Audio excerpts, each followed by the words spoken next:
ఏమండి 3 days నుంచి అడుగుతున్నాను, ఒక 3000 కావాలి, ఇవ్వండి. ఇప్పుడు నన్ను పడుకోనివ్వు, రేపు మాట్లాడుకుందాం.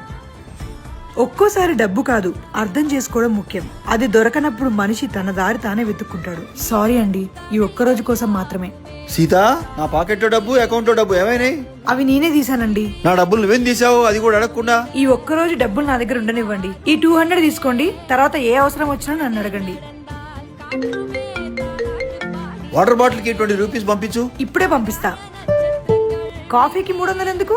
కరెక్ట్ గా చెప్పండి ఎంత కావాలో. 30, 100 అయ్యి. ఇప్పుడే పంపిస్తున్నాను. ఈ రోజు నిన్ను పదే పదే డబ్బులు అడుగుతుంటే ఓ బిచ్చగాళ్ళ అనిపించింది. అదే మీకు అర్థమయ్యేలా చేయాలనుకున్నాను. కొన్నేళ్లుగా నేను అదే అనుభవిస్తున్నా. ప్రతి చిన్నదానికి డబ్బు అడగడం అంత సులభం కాదు. అడగకుండా ఖర్చు చేస్తే సమాధానం చెప్పాల్సి వస్తుంది. పెళ్లికి ముందు అంతా నీదే అంటారు, కానీ పెళ్లి తర్వాత ప్రతిదీ అడుక్కోవాల్సి వస్తుంది. ప్రేమ, డబ్బు, గుర్తింపు, రెస్పెక్ట్ కూడా. అందుకే ఇక నా డబ్బు నేనే సంపాదించుకోవాలనుకుంటున్నాను. మీరు ఇలాంటి సిచ్యువేషన్ ఫేస్ చేస్తుంటే మీకు బెస్ట్ ఆపర్చునిటీ అందిస్తున్నారు ఈ వర్క్ ఫ్రమ్ హోమ్ కంపెనీ వాళ్ళు. ఇది గవర్నమెంట్ సర్టిఫైడ్ కంపెనీ, సో ఎలాంటి టెన్షన్ అవసరం లేదు. ఫర్ మోర్ డీటెయిల్స్ ఈ నెంబర్స్ కి కాల్ చేయండి, వాళ్ళతో మాట్లాడండి. మీకు నమ్మకం కుదిరాకే జాయిన్ అవ్వండి.